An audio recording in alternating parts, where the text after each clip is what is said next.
It's 2009. Michael Jackson's just died. Katie and Peter have split up. And we all know bad news comes in threes. A few years earlier, Resident Evil had reinvented itself with Resident Evil 4. And I tell you, when that game came out, we were just ripping each other's clothes off, spanking each other with pure joy, screaming, "This is the greatest game ever made!" And it was. I mean, it still is. When you've reached like your 7th favourite moment in a video game, you know it's one you're not going to forget. Resident Evil as a series was in a bit of a funk, but then, like a phoenix, Resident Evil 4 came along and just reinvented the series. Not only that, but kind of changed the gaming landscape as we know it. I mean, this is just a game that keeps on giving. And I tell you, if there's a game that makes shooting Spanish women in the face any more exciting, I don't want to know about it. Because I love Resident Evil 4. You hear that, Mom? I've met my soulmate. It's a game. I'm gonna marry it. Anyway, back to 2009, where Capcom were about to release this. Resident Evil 5, the sequel to one of the greatest games ever made. So it comes out and we're ready for this, the next best game ever made, and well, it just wasn't. You know, it just wasn't Resident Evil 4, and you know, it was set in Africa, which was, you know what I mean, great, cool. But you know, within minutes we're kind of questionably shooting up a comic relief appeal video, and you know, and then a few hours later we've transitioned onto loincloths, and it was just, you know what I mean? You know, a lot of people ask, is Resident Evil 5 racist? And I don't care, because it was shite, so... So, in conclusion, this was near perfection. This wasn't... Get that off my screen! I don't want to talk about that one.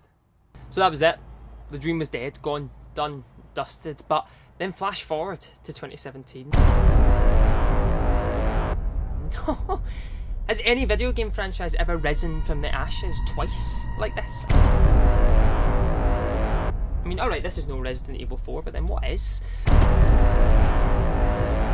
But here's the thing, right? Could we have really guessed back then that in 2017 we'd be saying to ourselves, see that game where your uncle chases you with a big shovel for not eating your dinner?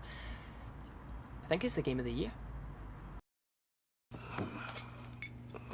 Where am I? What the hell? Rise and shine, sleepyhead. It's time for supper. Hit boy's got to eat. He got to have his supper. Come here, boy. Let's do this.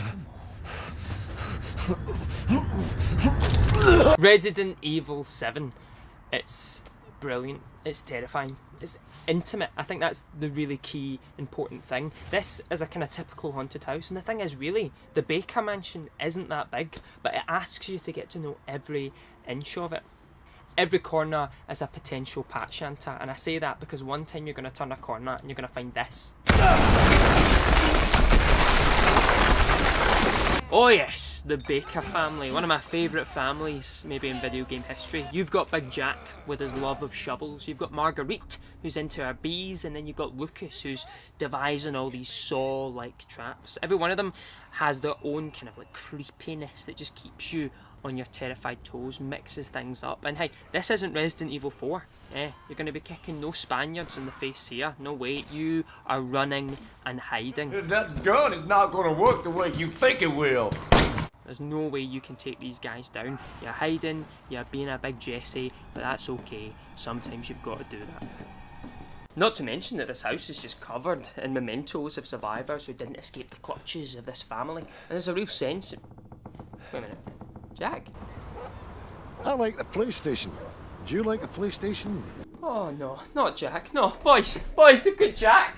They've got Jack. But at the heart of all of this, bringing all these characters together, is just this mystery. You know, how did they end up like this? What has happened to this house? Why is there a creepy wee schoolgirl kicking about? And hey, let's not forget Granny Baker here, yeah, who just likes to turn up wherever she likes in Fawlty Towers without any warning, just making you absolutely shit yourself. Yeah, and constantly, every time you find her, she's just staring at you, staring right into your soul as if she's found your porn folder. And I tell you, do you know what? No, this is the biggest mystery of this game, because she likes to turn up wherever she likes, right? On any level, upstairs, downstairs, basement, attic, and there's not a stand of stair lift in sight. That's a mystery, boys. That's a mystery for you. the thing is, this run and hide gameplay, it's not new to games. You know, we've seen it in Amnesia and Outlast and Alien and things, but here the characters chasing you just have such a personality and they're so integral to the plot that, I don't know, it just makes the experience that bit richer. And also, there's a real fear in it being so creepy and weird because, like, you know when the xenomorph catches you in Alien, that it's just going to eat your face and then it's done. You know, it's over in an instant. But here, Jack plays with you. He lets you get away, he lets you run, and he's so weird. All the things you're finding in this house, you just can't help but think, you know, when he finally catches me, what's he going to do with my toes? Do you know what I mean? Like, he's that weird. Like, where are my earlobes going to end up? And you could play this in VR if you wanted to. Fuck that! Fuck that! And another wee idea that I love in this game is the VHS tapes. So you might be kicking around this house, hiding from a shovel, and you come across a wee VHS tape. So in that moment you grab it, stick it in your pocket, and then later on, in a time of peace, you might come across a VHS player. So you put these two together, you're cooking with gas, and you're treated to a kind of wee mini scenario with another character who's been unlucky enough to find themselves in the Baker household. The smart thing about these is that they give you a wee sneak peek of the terror that's coming up, and there's even some puzzles that resurface later in the game, puzzles and moments that ask you to remember the prior knowledge that the VHS tapes have given you. So more so than the actual game, the terror in these tapes is pretty unique.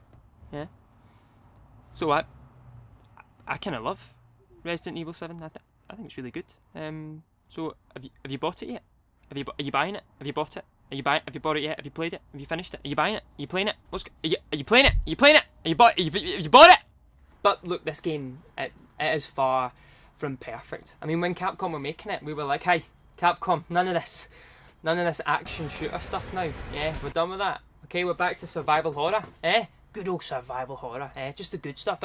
We're on that, right? And Capcom were like, yeah, man, hey, what you talking? What'd you take me for? Yeah, of course. Yeah.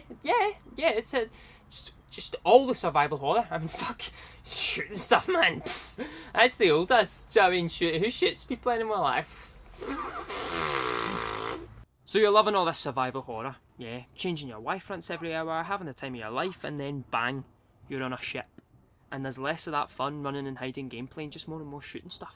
Do you know what I mean? Just like every other boring game does. And not just that, but it's the same enemy you're shooting time and time again. These guys, the Moulded, who, yeah, first couple of times you meet them, they are scary. But after like the 70th one, you're just like, oh right, great, here's another jobby monster. Okay, strap yourself in, boys. Oh, and then the plot, oh man, honestly, the plot was just, it was just rich and mystery and depth. It was lovely, you know, you had no idea what was happening, what was going on, and that mystery was just making it even scarier. And then you get on that ship and boom, answers, and it's just, all that mystery's gone. And you're on a ship. I mean, a ship, one of the most overused settings in video game history. Not just general video game history, Resident Evil history. We did a ship like 6 years ago, and it was shit then too. And then we finish in a mine. A mine, honestly, a mine. The video game indicator for having no ideas left. We finish in a mine.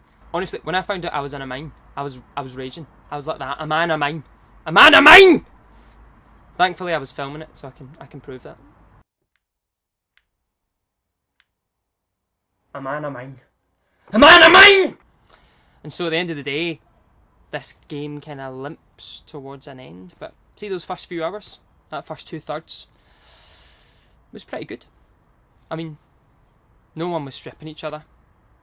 I wasn't spanking anyone in excitement. But I think I enjoyed it enough to say that Resident Evil 7 is Game of the Year material. So I think you should play it and have a good time. Konnichiwa.